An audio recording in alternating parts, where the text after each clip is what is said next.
Lindsay Waddington has a career spanning more than 3 decades as a singer, songwriter, producer, and renowned instrumentalist.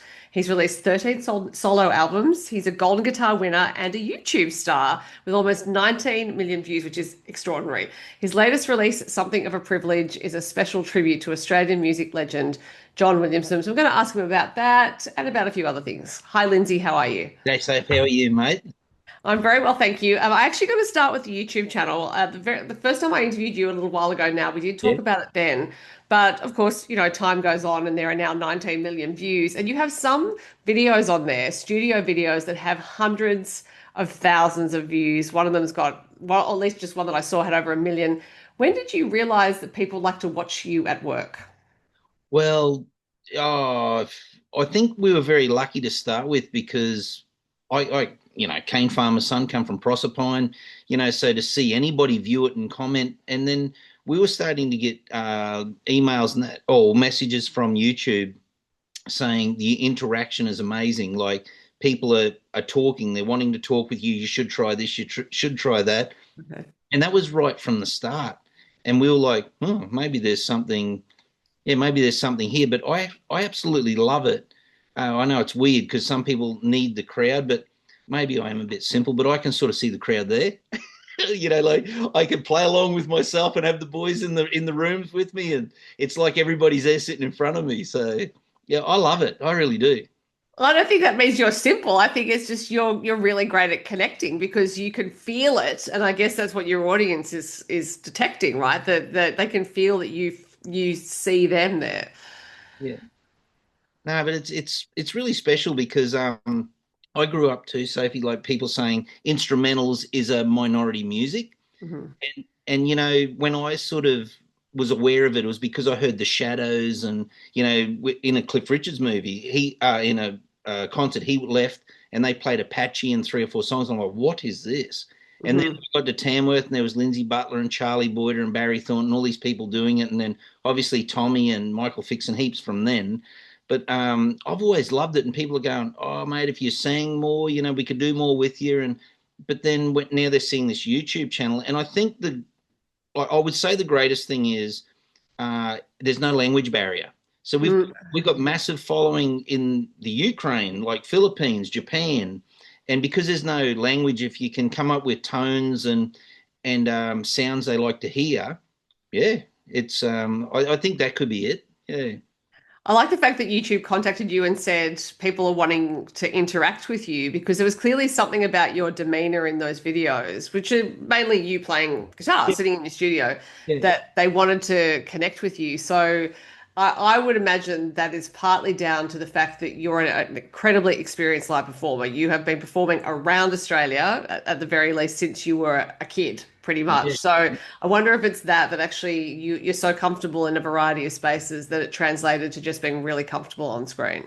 Yeah, I reckon it is, and probably in the early days, there's more people in here behind cameras than were at my shows, so I'm used to it. Right. Well, look, that's one way of looking at it. To be But I was honest. also thinking, because I imagine a large part of the audience are, well, maybe not a large part, but some of the audience would be guitarists who'd be looking at you thinking, oh man, how does he do that? So I'm wondering if you get messages from people asking for tips.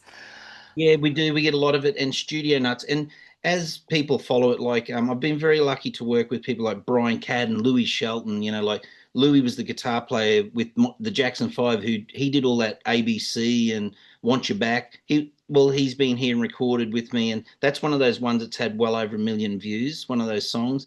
So people are like, "Oh, what's Louis playing there? Oh, what are you playing your guitar through? Or what are you?" Yeah. So and when you yeah, I do. I love it. I sort of say just a Fender amp or a Gibson guitar or Fender guitar or whatever. Shouldn't have started saying brands, but you know what I mean. You start talking custom shop stuff, and Mhm. yeah, and it's really exciting because you got nothing to hide. It's you just do what you do, and if it helps them, it helps them. This is not the ABC, so you can mention brands. So, Okay, okay. because actually, I was going to ask you, do you have a favorite guitar? Yeah, yeah, I actually do at the moment. I've got probably about 70. I'm looking around the room. I've got about 75 or 80 guitars. And at the moment, I'm playing a custom shop Sir. It's roasted maple neck. and it's sort of a bit like my old yellow Stratocaster. If anyone's followed my career, I've been playing a yellow Fender Stratocaster for a lot of years. But yeah, it's probably my main go-to. Or in the acoustic world, Maton Australia made me two little custom shop mini Messiahs. So good. They are so good. So when you say mini, are you being like quite a bit smaller than an average guitar? Yeah, yeah. And because I'm such a big bloke, it looks like a ukulele when I play it. Because I play upside down, they made me a left-handed guitar strung Right. right-handed. So all the knobs are up the top, and yeah, because I think they were sick of seeing me in all these big shows, and I'm turning the guitar upside down, mucking around with things, and I think they're like, this just does not look good for our guitars. So they sorted a couple out for me. So good on you, mate. And, I'm curious, given that you have played so many guitars, why you love playing a mini guitar. oh well, I do a lot of comedy too. Like I've been lucky enough to travel with Col Elliott and people like that, and so I love the comedy side and mucking around too. And I think it started with that the love of when we started traveling overseas and doing shows like cruises, and you're playing on them, big bloke doing comedy, playing this little guitar. But when you play it, they're like, whoa, it's a serious sounding instrument. But the visual thing is like, what's he got there? And yeah, but I love them. I really do for on stage. So you said that you have some studio nuts watching your videos as well. And for anyone who's watching, well, anyone who's not watching, what you're missing is that there is quite a studio set up behind Lindsay. So at a certain point, obviously, you developed an interest in equipment in the studio and making your own studio. So did that start once you were quite deep into your career, or have you always been interested in it? Yeah, really good question. That I was lucky enough to do my first session in Mackay with a bloke called Col Evans when I was about 10 year old. Yeah, and so I've been around studios all my life. Been lucky, and then I got to Tamworth, and I would have been about 15 or 16 with Brian Young, and then Lindsay Butler sort of said, "Go away and work on this, mate. You're always looking for drummers that can play country brushes and stuff like that." And then it went from that to that, and then oh yeah, I found myself playing in sessions on drums or guitar and that, thinking, oh, what if we did this and what if we did that? But it wasn't my place to say it because you're a musician, not a producer, and Mhm. you don't ever over talk the producer sort of thing. And so I thought I'm gonna have a go at this, and so yeah, we got into it, and yeah, it's been fun. Love it. I like the way you say that you went to the studio when you were 10, like it was you were going onto a footy field. Yeah, I was going into the studio at 10. I was on the road I was on the road at 15. But the best in my price range. Because of course for you that was normal, right? That was you Yeah. grew up loving music, playing it. That would have just seemed like a natural extension of what you were doing. Yeah, was very lucky too in a place like Proserpine, Nearly Beach, around that area. There wasn't a lot of country drummers that wanted to play the sort of drums that I did, and with danced stuff with brushes. And so I actually had a resident gig when I was around 10 or 11. Mum and Dad used to have to sit in the pub with me because I was underage. Yeah, I was making a couple $100 a week way back then. So music's always been great. Your parents sent you down the salt mines at the local pub. Well, Dad always said to me, if it doesn't work out, boy, you can come back to the cane farm. And I remember those rocks being big, and I thought, stuff that'll make this work. Well, no surprise to anyone listening or watching, you have made it work, Lindsay. Now, looking at those YouTube videos on your channel, some of them feature Brendan Radford, with whom you won the Golden Guitar for Instrumental of the Year in 2025. How long have you known Brendan? I've known of Breno for a lot longer than he probably wants to admit, known Right. of him. But become really good mates. Like we probably spend, I reckon, at least a day a week in the studio, like because he plays so many instruments and he's such a good brain to have around. And he's just one of my best mates. So he's here all the time, and we've become really, really good mates. And I think that's where the instrumental come from. I sort of had it nearly all finished, and I said to Breno, we are having a coffee, and I said, mate, have you got an instrumental out for the Golden Guitars? And he said, no, I've missed the boat. And I said, well, I could actually, and I did it for a reason. I thought it'd make it better, not just being a mate. I thought it'd make it better. I said, well, I got one downstairs, the Red Center. I Mhm. could knock one of my guitars out and put you in there, and to be really, really lovely. He come down and had a listen and said, "Oh, mate, that would be unreal." And Right. yeah, that was lucky. That was a good one. And Yeah. and then with Willow, I wrote that song, Something of a Privilege. So we did that one together. I just thought that was fitting because I wasn't going to release it actually. it was a birthday present for John for his 80th birthday. Like, John and Meg are really close to us, and they mean a lot to us. They're in our family, and they're part of our family. And what do you give a bloke that's 80-year-old that's achieved everything and got everything? And I thought, bugger, I'll write him a song, and it all felt really good until I pressed send, and then I said to Brendan, "Oh, I feel sick now. What if he thinks it's a pile of crap?" But and he let me hang to the bugger. He didn't ring me for about 4 or 5 hours, and I'm sitting there sweating. I was at a festival. I said to Brendan, "He hasn't ring yet." And when he did, it was just lovely. He was yeah, he's really taken back by it, and the family loved it. And with their blessing, they said, "You should release it. It's too good to be my funeral song," he said. Oh, Yeah, he said that'll be the only other time it'll get played if you don't do something with it.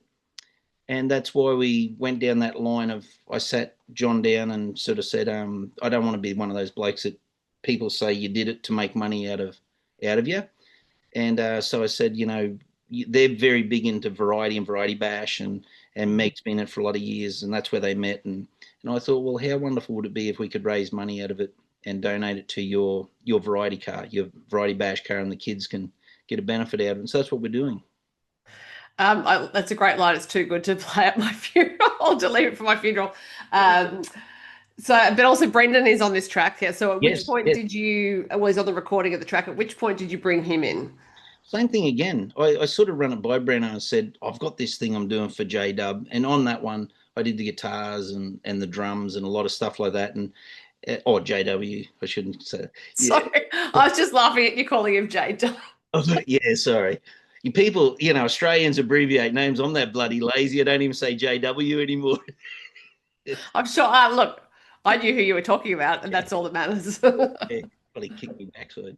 But anyway, Brendan was like, once again, it was already moving down the track. And, it was one of those things I thought, I think it'd be really special because Breno does play guitar for him on stage and that too. Right. And, I thought the mateship thing of, having a couple of people there and obviously then, yeah, when he heard that, he said, oh, mate, well, actually, Breno said it'd be an honour to be on it for what it was, thinking it was just going to be a birthday present. Right. And now it's got to this. It's like, yeah, he might be my good luck charm, that bugger. I might do more with him. Might have to con him in to do an album. Well, he just released, well, not just, but he had an album out last year. And so for anyone who doesn't know, Brendan is one of these artists. I mean, I think you play in a lot of different things as well, but he'll turn up in the Golden Guitars band and things Yeah, like that. yeah, And one of the musicians who plays quite a lot during the festival. So when he actually released the album, I thought, how's he had time to do that? He's doing yeah, so many other things. yeah. But that was a good one too because I'm very proud to see what it did for him because we did a lot of the work here too. So it was lovely to be involved in that. So he returned the favour. So you mentioned that John Williamson's part of your family. That suggests you have known him for quite a long time. So do you remember when you first met him? Oh, it's only been probably the last maybe 7 or 8 years. We've started to spend a lot of time together. I've known of John since I was a kid. Like we grew up with his music. Everyone I think does, whether they like to admit it or not. Yeah. Have heard True Blue, or even him doing the version of Home Amongst the Gum Trees, or whatever. But True Blue, Raining on the Rock, I shouldn't. He's got that many hits. Um, but then later in life, when he started recording here, we just spent a lot of time together, and we just get on really good. Like it's yeah, he's just another farm boy. I'm a farm boy, and we just yeah, it's sort of the music's another thing we do, but it's yeah, go for a pie and sort of tell bad jokes. And he's a little bit more talented, the bugger. Like I'll send him a silly meme, and he'll sit down and draw a cartoon and send it back, and you're like, I really feel like I'm underachieving in this relationship. Well, I think you've evened it out because you have written him a song, and as far as I can tell, he hasn't written you a song. No, he hasn't. And I'll actually, that's a very good point. I'm going to say the people in masses are screaming for the Watto song from John Williamson. Well, actually, if you mention it to him, he may well come up with something, but I'm sure he'd ask you to be on it because this sounds like it's a whole your life sounds like a huge, wonderful collaboration with a whole lot of people. Yeah, I love music, and it's suppose it's always been about I love helping people too. It's a really important part, and if you can do a song and you can see that it's going to suit somebody else in that too, yeah, you may as well share it. Yeah, I've always been a bit like that.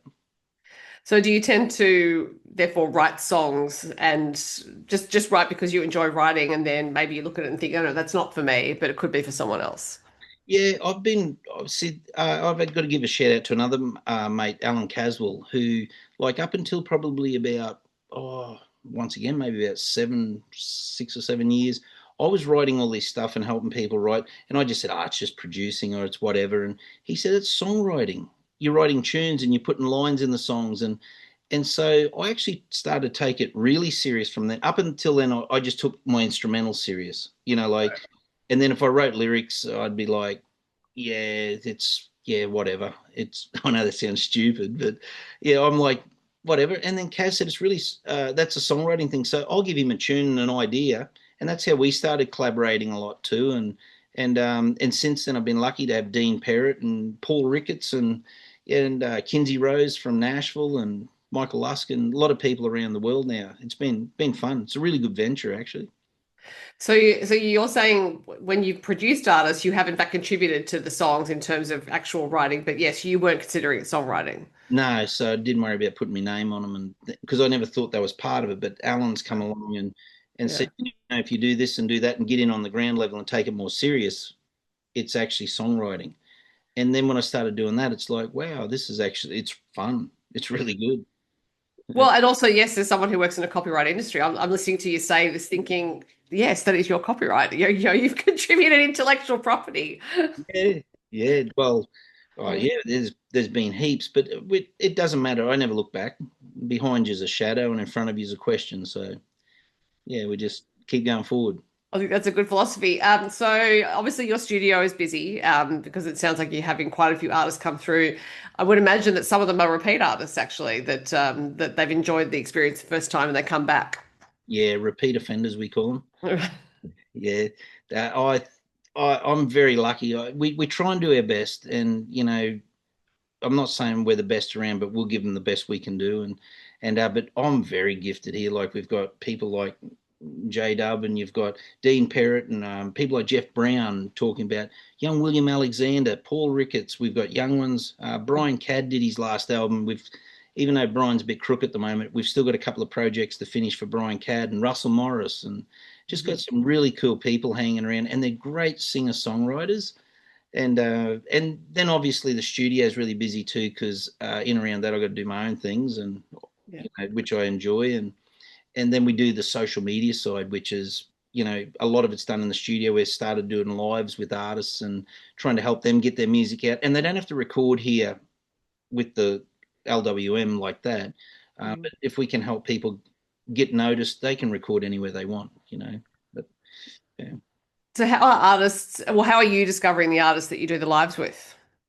Well, pretty lucky, like because we do a lot of festivals and you get around, and I think for whatever reason, it's the platforms are getting out there to people, and we're getting a lot of great people saying we're traveling through, we're playing at the Wallaby or playing across the road or going through to Brisbane. Can we call in and do something? It's like absolutely. So yeah, and or we don't want no money for it, and don't want any. We direct everybody to their websites. If we can help, we can help, and if we can't, well, I wasted 2 hours of your time. I'm sure if there's music being played, it's not a waste of anyone's time. So these lives, are you doing them on YouTube primarily, or are they happening on other Yeah, platforms? yeah. No, we've got YouTube and Facebook. I Yeah. call it FaceTube. It just ties it together.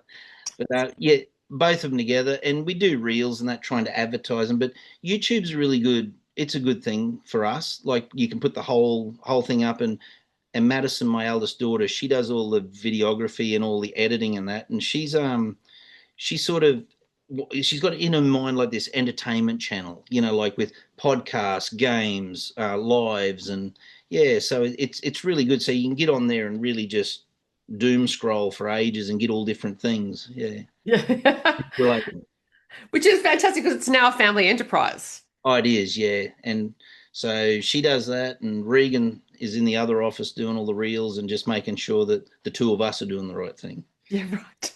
Yeah, so Love it. It's the Waddington family empire. we're a disease, mate. So it sounds like you have a fair amount of bookings in the studio and your own your Yeah. own music to record and other things going on. So how are you organizing your time? Like, I would imagine no 2 days are the same. No, So, that's a good thing, I reckon. right. I think that's a good thing. So how far ahead do you schedule? Ooh, well, Regan, she schedules a fair way down the track, but I know what I'm doing tomorrow. Okay. Well, look, that's good. Like And I get in trouble though. It's like, do you want to come for a barbecue? Yep. Regan said, have you checked the diary? Nope. because even socializing is scheduled. Oh yeah, absolutely. But I wouldn't want it any other way because the music industry's been my life, and now to see my eldest daughter come into it and do well, and my wife's in it, and my other daughter's in hospitality and that, and so she loves that sort of thing too. But it's really special when you can do it as a family. Yeah, absolutely.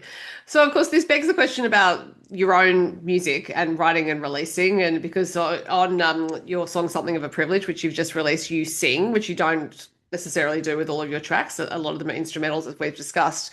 So, do you find that you tend to deprioritize your own music because you're busy doing other things, or do you commit to thinking, I want to have this many releases out in a year and then go and do it?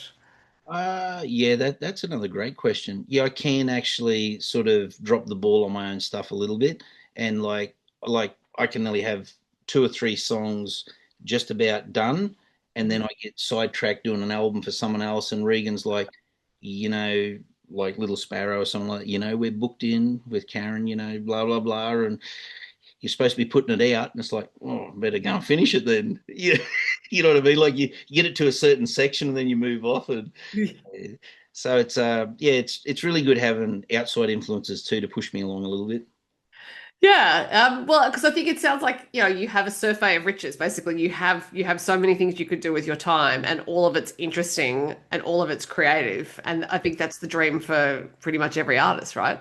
Absolutely. Yeah. And the other thing I'm really really excited about is it's I think it's good because our Australian industry is all involved in it. Like we use all Australian musicians, mastering companies. Well, Maddie's obviously living here, so all the videos and all that are done with that.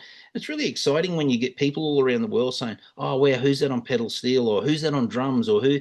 And all Aussies. I love it. They're not saying, "Oh, they can't be any good because they don't come from America or whatever," and they're just taking it on face value for what it is. And I love it. I really do. Well, and I heartily endorse that, Lindsay. And I do think, yeah, we have a lingering cultural cringe, as the phrase goes, which is that sometimes we can think that artists from here aren't good enough, that pedal steel player isn't going to be as good as somewhere from elsewhere. But any of us who have spent even a small amount of time seeing Australian country music artists live knows that absolutely they are as great as anyone in the world.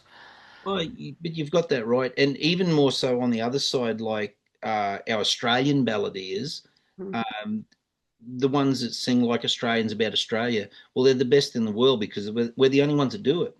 Yeah. Yeah, I mean, you mentioned William Alexander, who is a great example of that. I think a younger artist coming through, who has a particular strand that's identifiably him, and he's singing about stories that he knows, land that he knows, work that he knows, and yeah, and obviously that's someone that you're working with and fostering as well.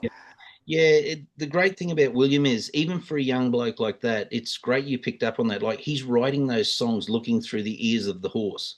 He's not out of a textbook. He's actually you're sitting on the horse with him, or you're on the bike fixing the fences, or and he's just writing what's in front of him, like you said, and it's really good for him too, because in years to come, when people may not have that life experience to write those songs, he can still write his own material. So he'll have a bright future. Yeah.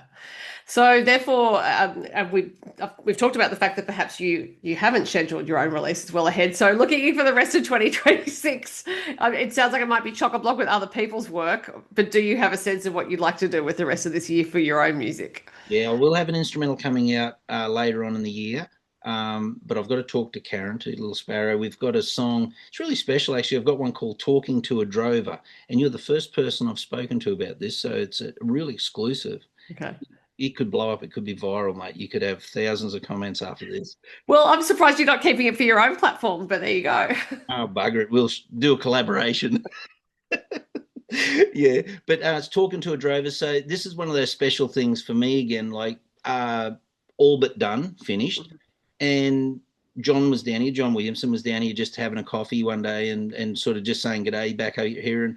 And he said, what do you got going on in the studio? And I said, oh, I got this song. I'll play it to you.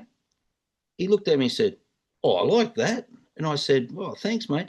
So not only did he help me sort of work a few lines around and coached me through, he said, well, do this and do that, but get in there and redo your vocals. And so I got in there. Yeah, no, it was really, really kind. And then he went in and did the harmonies on it. Oh, And so it made it really special. Like it was, yeah, it's just one of those things. I can't wait for that to get out either. well, I just like him saying to you, you'll redo your vocals. Oh, That's good. yeah. Oh, he could tell me to do anything. We'd go and do it. Well, I'm sure he feels as lucky to know you as you do to know him. So the song about Willow is something of a privilege, which is out now. And Lindsay, it's been great to talk to you. Thanks for your time. Thanks, Sophie. Appreciate it, mate.